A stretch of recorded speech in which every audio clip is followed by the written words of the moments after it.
Before Hushpuppi hit Dubai, before Haji Afurial lit up the red carpet, before Kofi boats and Dada Joe remix made waves on the street, there was one man who set the standard for global scams, and he didn't need fake names or shady passports. His name was John Ackah Blay-Miezah, Ghanaian-born, smooth-talking, sharp-dressing, and dangerously convincing. He made the West believe in a non-existent fortune, got political figures to vouch for him, and lived a life most people only see in movies, all while working from luxury hotel suites, not hiding in the shadows.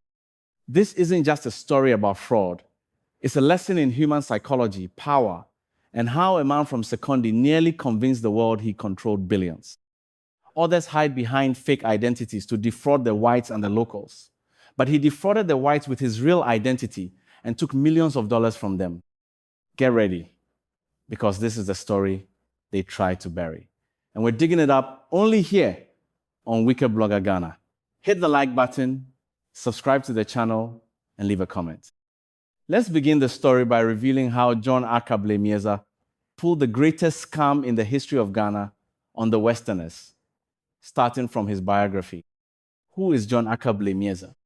John Ackah Blay-Miezah, born in the year 1941 in the western region of Ghana, was a Ghanaian businessman, public figure, and international personality who gained prominence during the 1960s through the early 1990s. He is remembered for his charisma, global travels, and the aura of mystery that surrounded his life. Originally named John Cholera Blay, he later adopted the name Blay-Miezah to reflect a broader identity. His early life remains somewhat obscure, but he was known to have traveled to the United States in the early 1960s. While there, he immersed himself in elite social circles and claimed connections with leading academic and diplomatic institutions.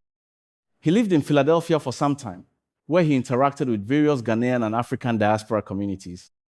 Blay-Miezah returned to Ghana during a period of political transition and aligned himself with national development goals.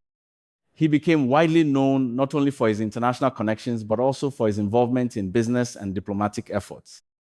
He was often seen in the company of prominent personalities, including political figures, former ministers, and businessmen across Africa, Europe, and the United States.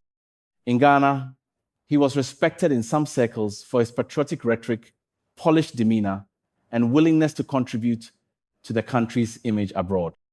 He was once associated with the local football club Sekondi 11Ys, and his popularity grew especially in the Western region, where he inspired admiration and curiosity in equal measure. Blay-Miezah lived a lavish and highly visible life. He was often described as charismatic, intelligent, and impeccably dressed. He traveled frequently, attended international events, and presented himself as someone who believed deeply in Ghana's potential on the world stage. In his public appearances and conversations, he emphasized the importance of African self-reliance, economic liberation, and international cooperation. John Ackah Blay-Miezah is remembered today as Ghana's most infamous fraudster. From the 1960s through the 1980s, he carried out one of the most sophisticated scams the world had ever seen, tricking hundreds of people and collecting over $200 million through what became known as the Oman Ghana Trust Fund fraud. He added Miezah to his name and created a false identity around it. He claimed to have studied at the University of Pennsylvania and the Wharton School of Business. But in reality, he worked as a waiter in Philadelphia.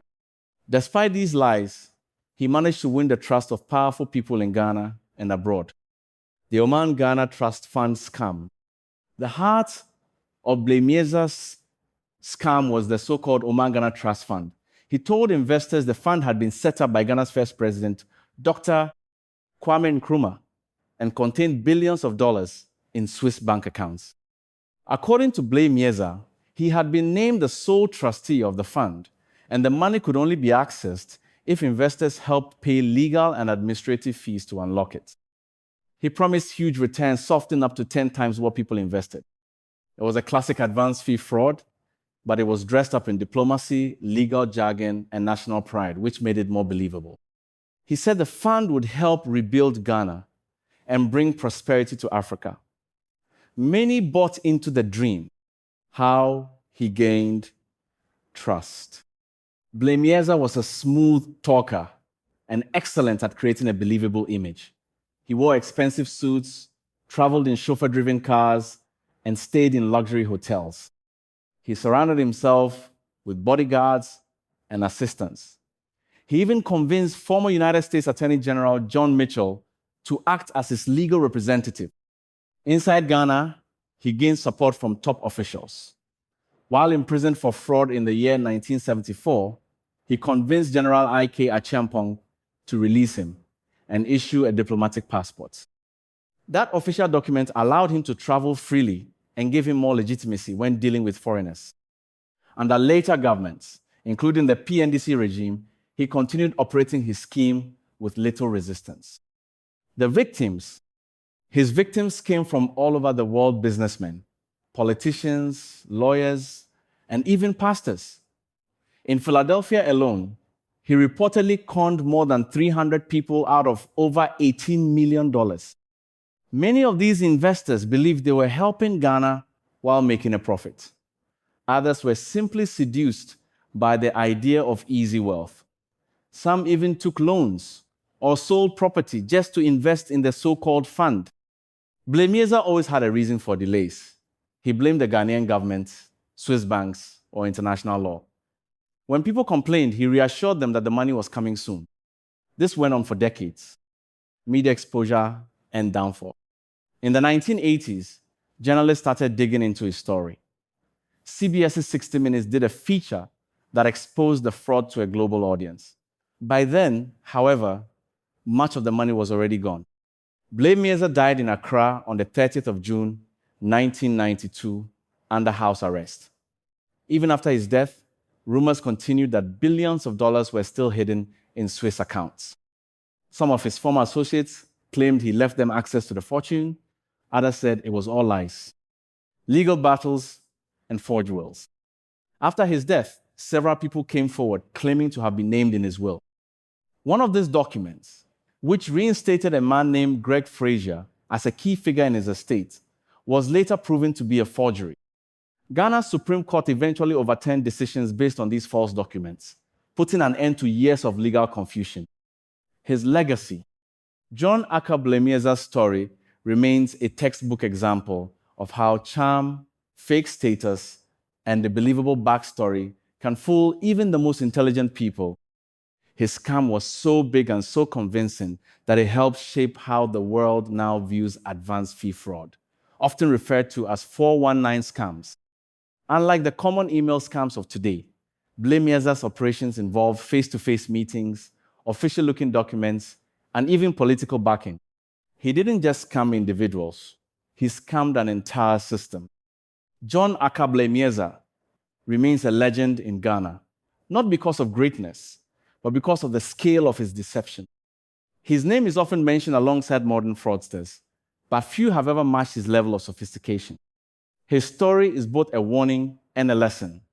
When greed meets smooth talk and fake credentials, even the smartest people can fall for the biggest lies. John Ackah Blay-Miezah didn't just fool a few people.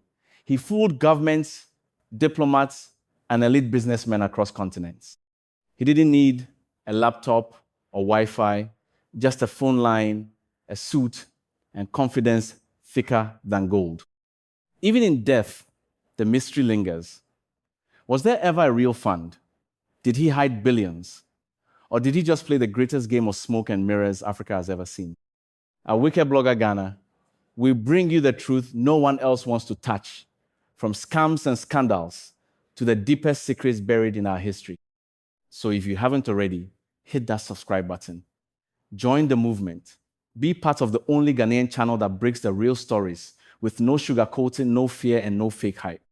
Turn on your notifications, like the video, and drop a comment.